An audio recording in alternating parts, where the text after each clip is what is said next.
Hello everyone, welcome back to another part of Rogue Legacy. So we are playing as a Shinobi this time. Sorry for the lack of commentary in the last episode, I was just sort of eating. So, I was really hungry. I have no excuse. I'm not gonna sit here like, excuse. No, I was eating. I was hungry.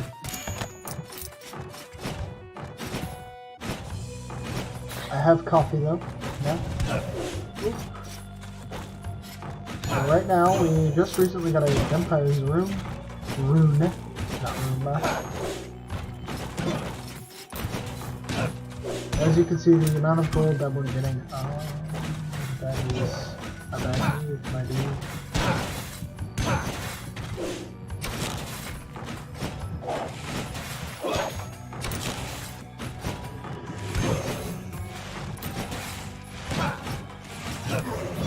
As you guys can see, the amount of gold that we're getting has decreased, but the amount of health we're getting back per whatever,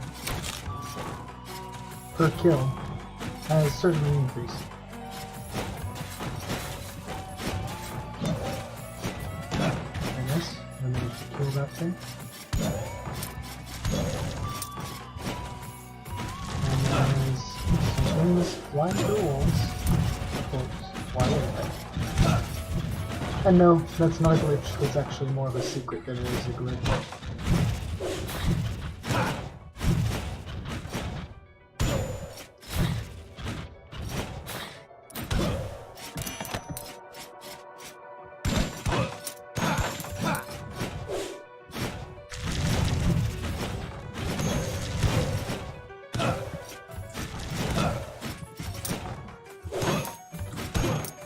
Looks like I'm a little bit more in practice than I was in the last episode, so that's at least a good thing.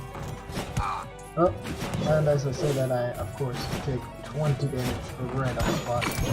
However, with this Hokage, who's doing tons of damage, basically one-shotting everything, that combined with the fact that we now have an increased amount of health regain, is enough for me to say, oh man. Enough for me to say, I can take a little bit of damage and not really have to worry too much about it. We have a chakram. Since we're Shinobi, I'll go ahead and explore the Maya a little bit. Whoa!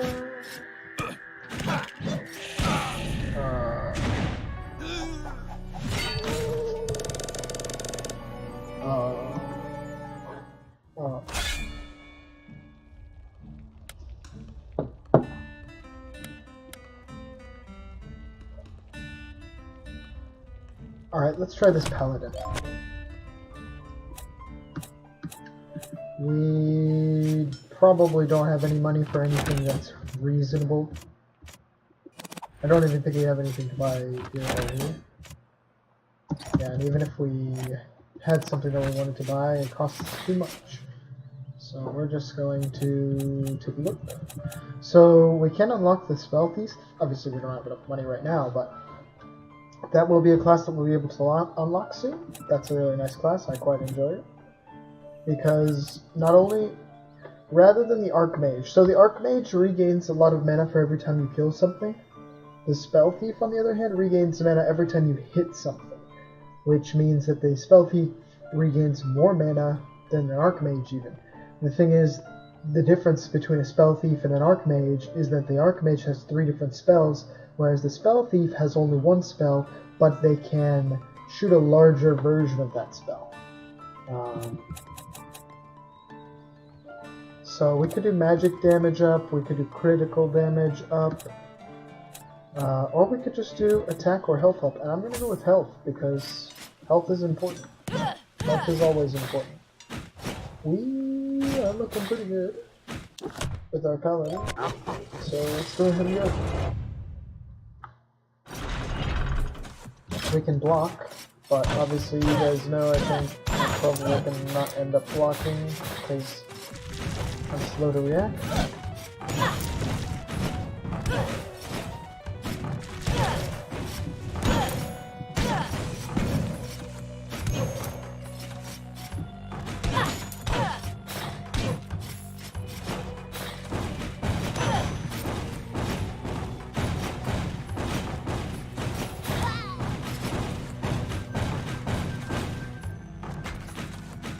As I said, I'm slow to react.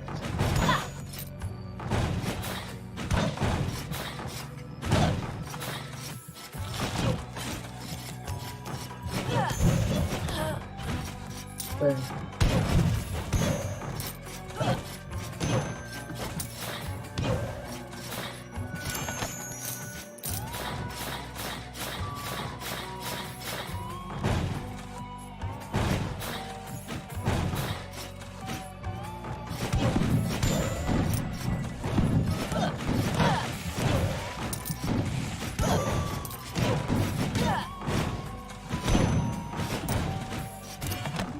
Oh, we got a blueprint.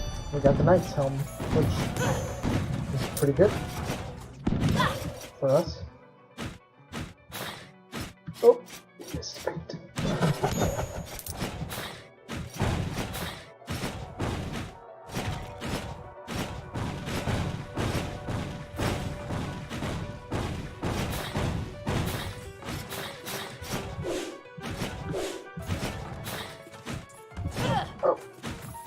Okay, we have PAB, which makes us not trigger these spoilers, which is very nice.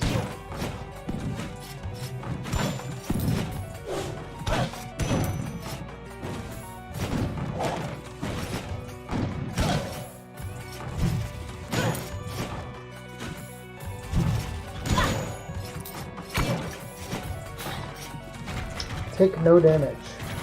Okay, so we do have a shield in the case that we have to take damage. We took damage.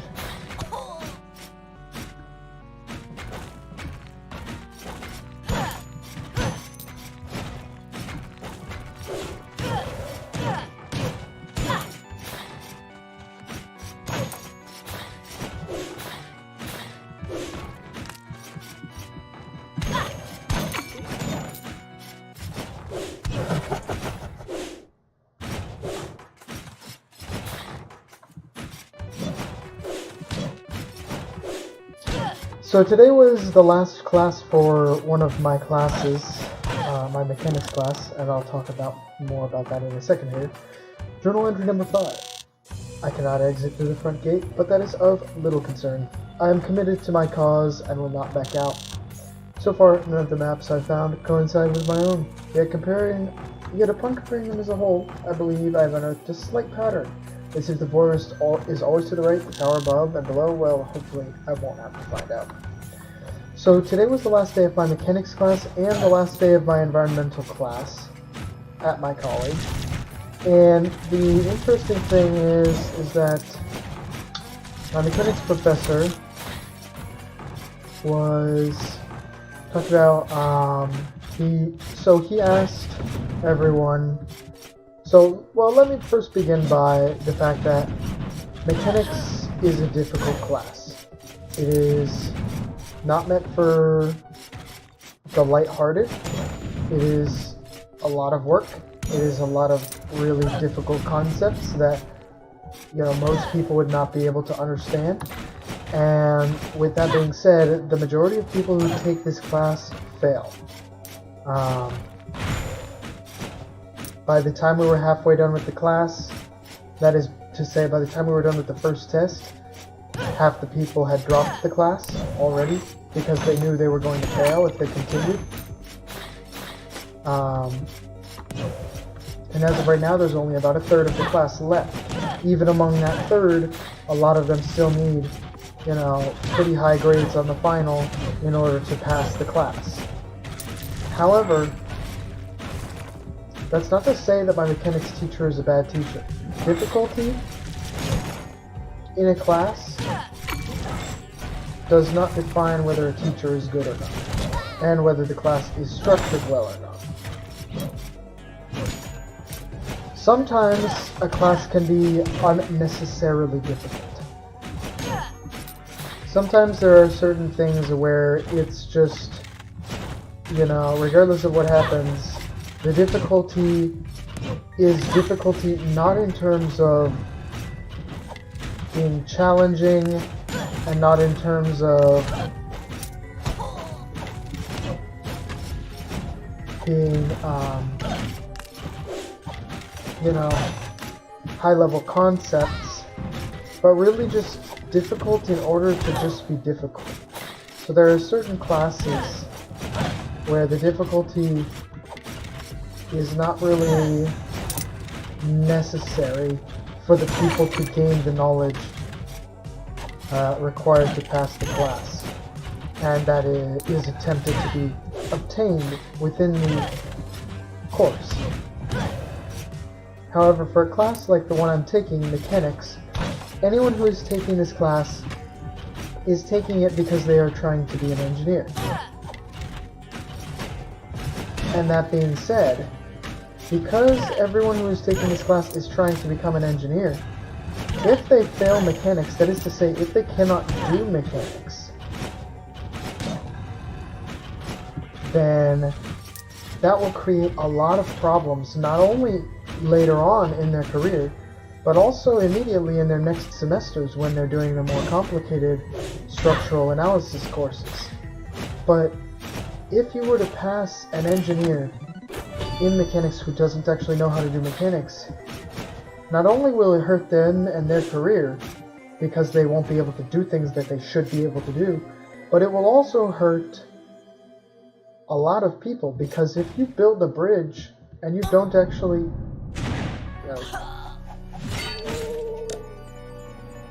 if you build a bridge and don't actually know how to build one, there's a problem.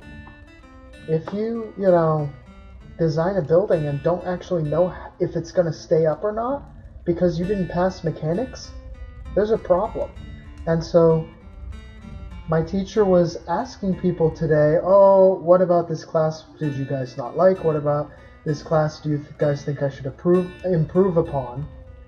And in my opinion, everything that people said today, or at least the majority of the things that were said today to him, were things that were stupid, that they were sort of being selfish and taking the opinion of everyone should pass this class, and if you don't pass everyone, if you don't make it easy enough for everyone to pass, then it's not a good class. People were very mad because they weren't passing this class.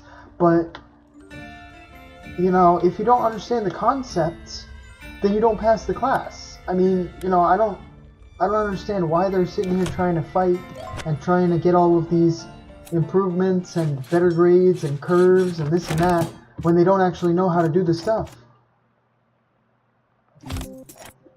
So, with that being said, I feel like a lot of the feedback that the professor received today was just really selfish feedback.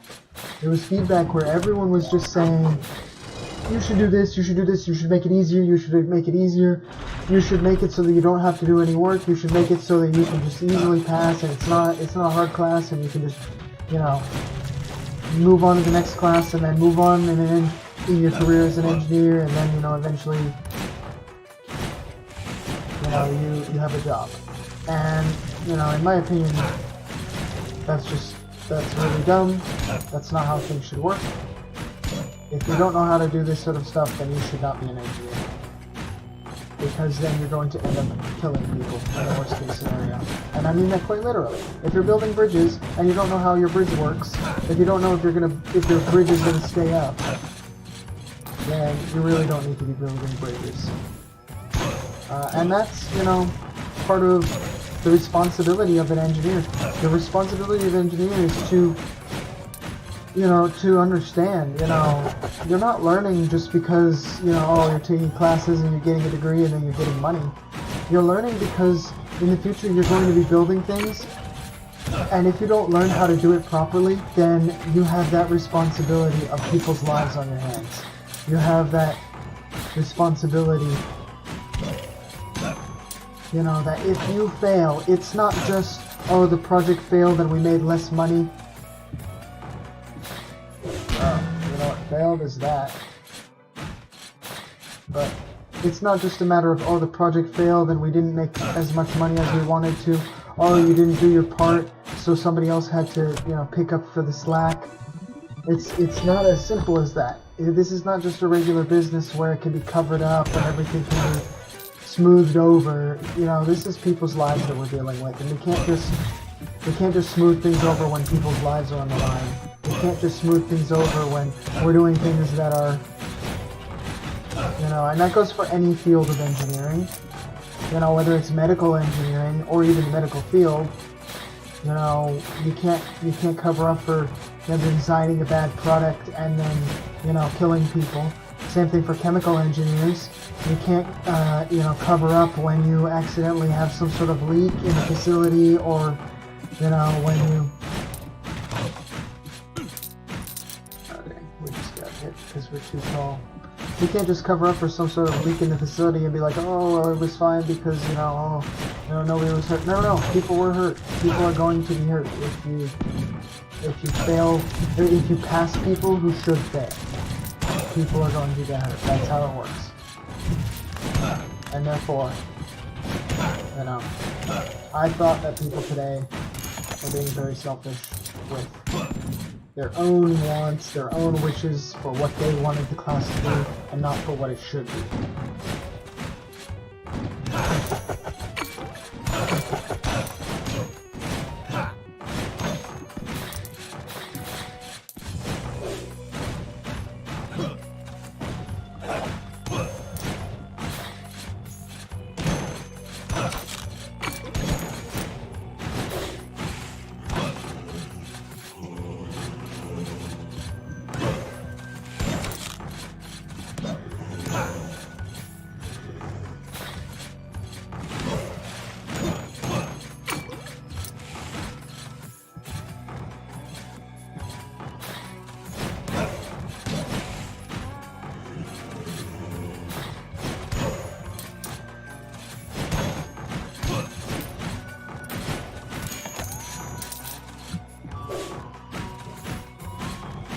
The bad thing about the Hedgehog's Curse is the fact that, you know, most of the time it's just more of an annoyance than anything. You gotta pick up your gold every time you get hit. But the real annoying thing about it is that when you die, you're guaranteed to just permanently lose whatever gold you dropped as soon as you die. Because obviously if you're dead, you're not gonna have a chance to pick up the gold again.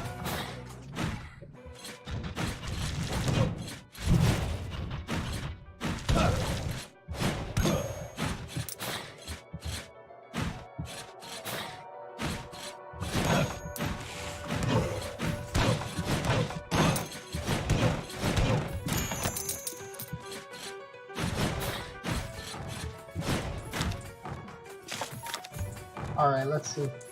I guess we'll go around this way and take a look at what is up here.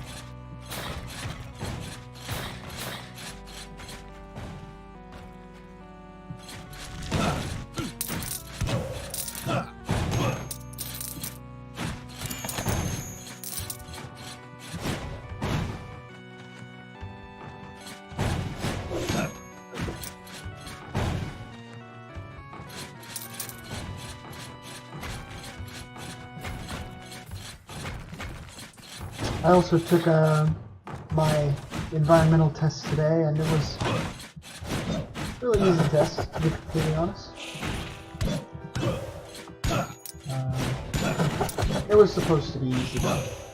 That class is, you know, supposed to be just sort of a relatively simple intro class, you know. Introduction to just, you know, how the systems work in, environmental engineering, you know, how to treat water and just the basic processes that are used. You know, not something that, you know, can really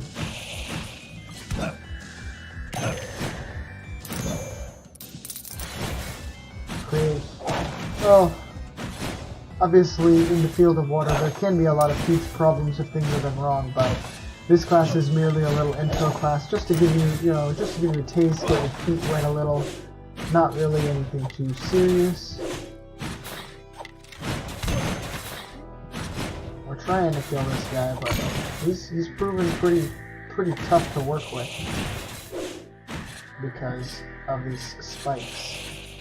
And unfortunately, this guy is going to be mean to us, and we'll just start stealing these things wherever we don't want them.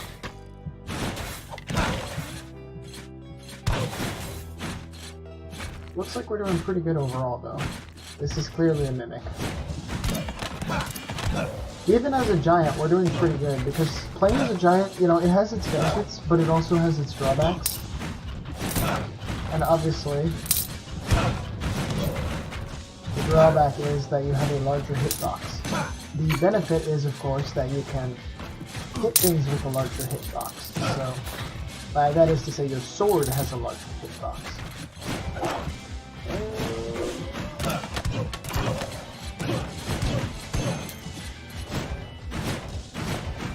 Alright, we're doing pretty good. We have chakrams, so you know what, I'm gonna go ahead.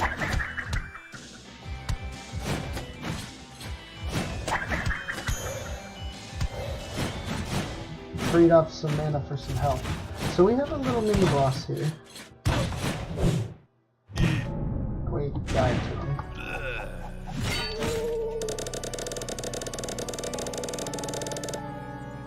Every time I try, I get killed. Oh. Well, let's choose the next character and spend some money and get going. We're gonna do the Archmage this time. So we have 1400 gold. I don't think we have anything that we can purchase anywhere other than... Oh, did we? Yeah, we did. Okay, so now we have a better helm. Very nice. I didn't realize we didn't equip it last time. Looks like we got a new one here. We got a Skyrim, and that is replacing the Fall Room. And as a matter of fact, we're going to take that. We're going to switch. So what the Skyrim does, and I'll show you in a second, is that rather than double jumping, it allows you to fly for half a second. Now, the good thing about that is I can control where I fly. So if I double jump, you can see I go up a certain height. If I use the Skyrim, I can go all the way to the top. Not only that, but I can, if I want to, I can like go straight to the side. If I want to, I can go wiggle zigzag, right? I have 400 gold. I can spend on either a magic damage up or on a mana up, and I'll put the magic damage up. We are playing as an Archmage, and we have a very nice set of spells right here. We have a Blade Wall, which is practically useful for certain enemies like Tall Guards and things. We have a Chakram, which is, a really nice boomerang spell. And we have, of course, the Scythes, which is, in my opinion, the Scythes are my favorite spell.